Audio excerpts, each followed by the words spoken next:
Hi friends, मैं हूं अरुण गिरी और आपके अपने चैनल टेक्निकल कंसेप्ट में आपका बहुत बहुत स्वागत है। तो ये आज का हमारा वीडियो नंबर 11 है HVAC system of pharmaceutical industry का।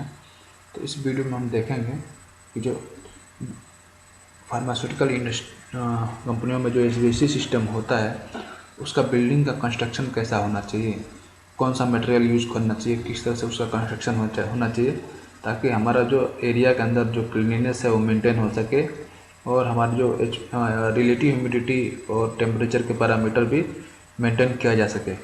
तो आइए हम इस वीडियो में देखेंगे कि बिल्डिंग का कंस्ट्रक्शन किस मटेरियल से किया जाना चाहिए और किस तरह से करना चाहिए। तो हम ये पॉइंट्स वाइज देखेंगे। जो इंटरनल पार्टिकल जनरेशन है वो ऑलवेज क्लीन रूम के ऊपर डिज़ाइन के ऊपर फोकस करते हैं। अगर हमारा पार्टिकुलेट ज़्यादा हुआ तो हमारा जो क्लीन रूम है उसका हम क्लीननेस मेंटेन नहीं कर पाएंगे।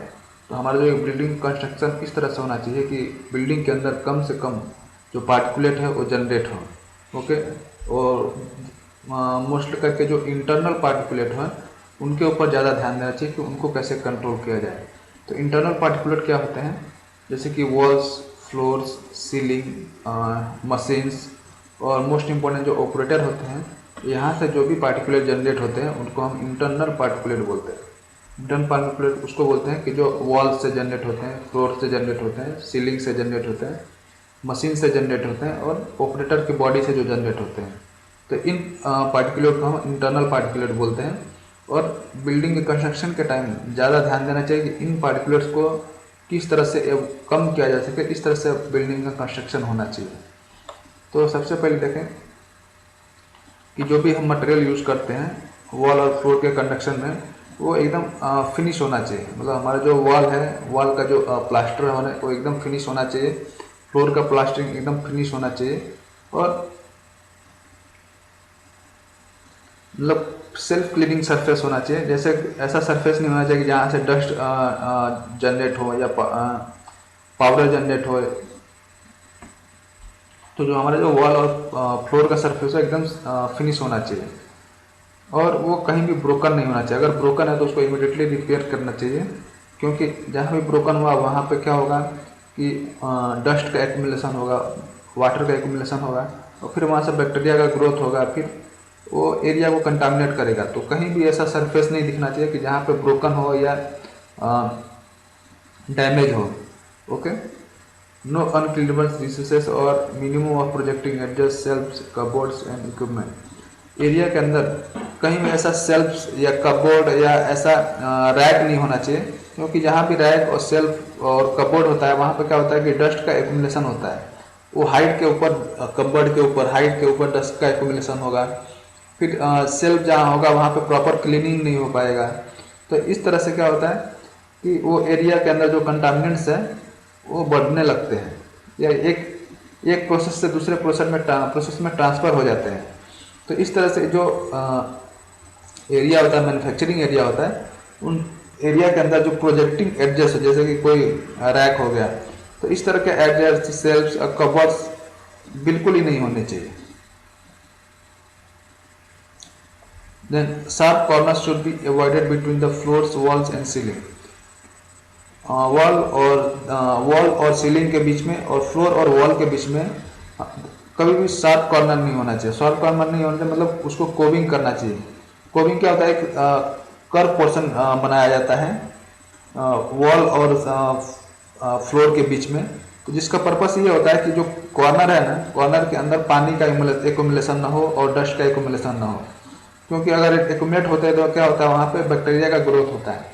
इसलिए कहीं भी प्रोडक्शन एरिया के अंदर शार्प कॉर्नर नहीं होना चाहिए, उसको कोबिंग करना चाहिए। ओके। मेरा कोबिंग के ऊपर एक और वीडियो है, आप प्ले लिस्ट में देख सकते हैं। There should be no use of wooden plyboard materials in the production area.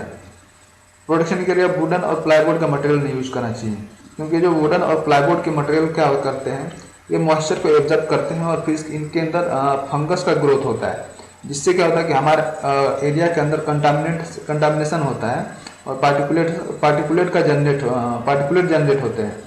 तो इस तरह से ये वुडन और प्लाईबोर्ड का जो मटेरियल है वो कंस्ट्रक्शन में बिल्कुल ही यूज नहीं करना चाहिए मैन्युफैक्चरिंग एरिया के अंदर।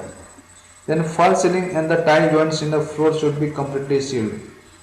जो भी फॉल सीलिंग का ज्वाइंट है और फ्लोर का ज्वाइंट जो टाइल्स के ज्वाइंट होते हैं वो कम्प्लीटली सील होने चाहिए, क्योंकि जो ज्वाइंट्स के अंदर है वो पाउडर या डस्ट या फिर पानी का एकुमुलेशन होता है, वाटर का एकुमुलेशन होता है, फिर वहाँ से बैक्टीरिया का ग्रोथ होता है। तो इसलिए जो भी ज्वाइंट्स हैं अंदर मैन्युफैक्चरिंग एरिया के अंदर, फॉल सीलिंग के अंदर और टाइल्स के अंदर, वो कम्प्लीटली सील होने चाहिए। Sinks and drains should be provided in the grade class area.